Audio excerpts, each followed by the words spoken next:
Hello, welcome to the Sideboard here at the StarCityGames.com Modern Open in Milwaukee, brought to you by Ultimate Guard. I'm Nick Miller here with Jeff Hoogland, hanging on to the #1 spot Player of the Year race by 1 point. We've been there for a little while, you know, slow and steady. We like the race when it is super close, and it is no closer than it is now. We're going into your ballpark. We're in Modern. This is your format. Yep. You're playing this Jeskai Aggro deck, which is not something, if you came up to me like, guess what Jeff's on this weekend? I'd be like, Blood Moon deck, Kiki Chord, something like that. Yep. None of that. You're playing in a beatdown, almost like a burn strategy, but in the Jeskai colors. How'd you guys come to this? I know you've been working on this deck with Matt, your traveling and testing buddy, streaming and that kind of stuff. Yep, so one of the best things you can always do when you're pulling ideas is pull ideas from existing successful deck lists. Something very similar to this had done well at several WMCQs over in Europe, and it had a couple of results on Magic Online. And while those things aren't always perfect, they're often great jumping in points for new ideas to develop.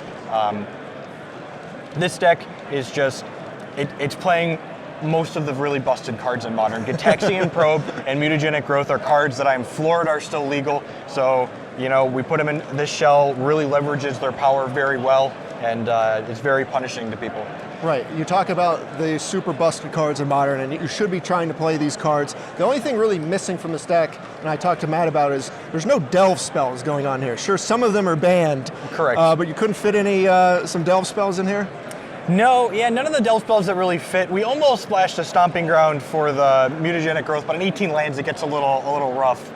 Didn't want the Become Immense combo? Correct, yeah. One of the really nice things about this deck versus some of the other more all-in decks that can kill on turn 2 and turn 3 is that this deck doesn't have cards like Become Immense that are dead when you don't have creatures in play. So you have things like Lightning Bolt and Lightning Helix as your enablers that can kind of act as a control shell when your aggro plan's not your primary way to win. Right, and of course your mana is a little better now thanks to Kaladesh. You have the Spire Bluff Canal as a card a lot of people kind of pegged as the card for Modern out of the set. Of course we've seen Blossoming Defense, Cathartic Reunion, stuff like that pop up, but this card, we haven't got to see really any Modern opens with this card legal yet. Yep, and we're playing 4 of them. Like you said, it's a really big upgrade for a deck like this. I think without access to a card like Spire Bluff Canals, the burn match would just be absolutely atrocious for this deck. But when you can, only fetch 1 Shock land or fetch a basic and then play a fast land, a lot of the time you're able to just keep up with the burn deck by not dealing damage to yourself. Right, and you guys said this was the first deck you tested against was burn, because you have to make sure, when you play a deck or a new deck, can it beat the staples? So we're talking burn, we're talking infect, affinity, dredge, stuff like that. Yeah, those are the litmus tests for the format. And we assumed the deck with Gitaxian Probe and Mutagenic Growth was just there's no way this deck beats burn, right? But then between the combination of fast lands and a fast clock and Lightning Helix to buffer you a little bit if you get to the mid game, it actually has a fairly favorable matchup against the burn deck. Okay, well let's break it down. We have a bunch of haste creatures and a bunch of prowess creatures from Monastery Swiftspear. We have the Storm Chaser Mage, Manus Rider, of standards of old. Yep. And of course, Snapcaster Mage, also arguably one of the best cards in Modern. Yep. So Manus Rider is the card I'd really like to highlight. It's another one of those cards that I looked at the deck, this was this can't be good in a format where Lightning Bolt's one of the most played cards, right? But Mutagenic Growth does a really insane mental misstep impersonation, countering Lightning Bolt's killing your Mantis Rider. And if they try to Lightning Bolt it on your turn before it hits them, you get 2 extra damage, and so it's even just better than mental misstep in those situations. Right, and also Mutagenic Growth saves your other prowess threats as well from Lightning Bolt.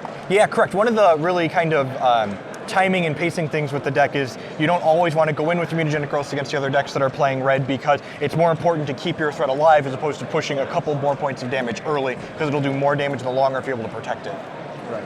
We've played a lot of Mutagenic Growth beatdown decks in my time, and one thing that Mutagenic Growth does allow you to do is kind of just steal games from things like green-white hexproof and things like that they don't expect you to block with a big enough creature. Mutagenic Growth kind of plays both ways in a scenario like that. Yep, and Mutagenic Growth, being the busted card that it is, enables those sick, unbeatable draws that Modern decks just really need to have to keep up with a lot of the format. Swiftspear into double Swiftspear, or Swiftspear into Storm Chaser Mage, backed up by a couple of Mutagenic Growth, pushes lethal easily by turn 3. Yeah.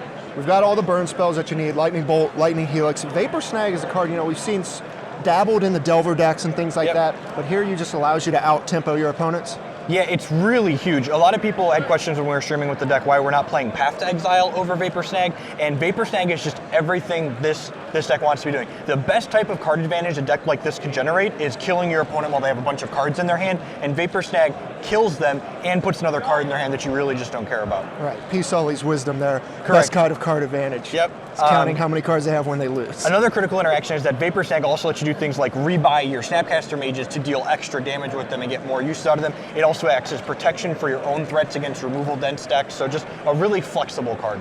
Okay, then we've got mutagenic growth and Gitaxian Probe, as you mentioned.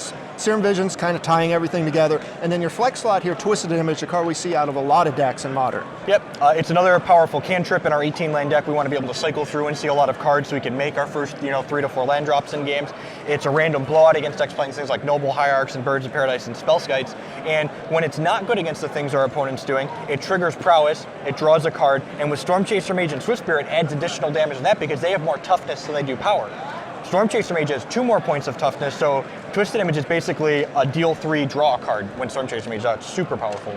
Yeah, when you talk about it that way, that is where it really gains the traction in this deck, because it has utility in a lot of Modern decks, but when you get to combine it with Storm Chaser Mage, it's dealing 3 damage for 1 mana and drawing a card. It also came up, we were testing the Jund matchup, you could Twisted Image and then bolt their Kalitas and effectively 1-for-1 their 4-drop for 2 mana. Huh. All right, so I got to ask, what about this deck is good enough that kind of gets you off the decks you had been playing? You've been putting up great results with the Kiki Core decks, even like the Landfall Aggro deck. Yep. So you're here now. Why is this deck better than those decks, or is it just kind of better positioned this weekend? Matt found this list on Monday afternoon in front of the WMCQ list. And he's like, hey, we should try this.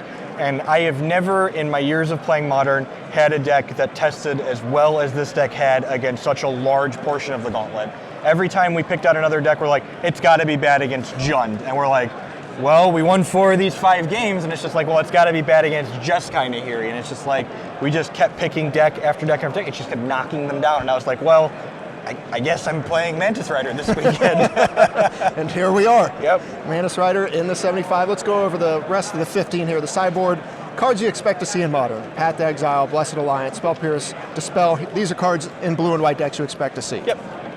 Yeah, Blessed Alliance I think is especially a card that's been getting a lot of spotlight, and it's well deserved. It's just a super flexible card in this format. Gaining life is relevant against burn. It's a total savage beating against infect, especially in a deck like this where you can bolt down and keep them to only 1 creature. So when they go in on that 1 creature, you're like, all right, sacrifice your hexproof guy.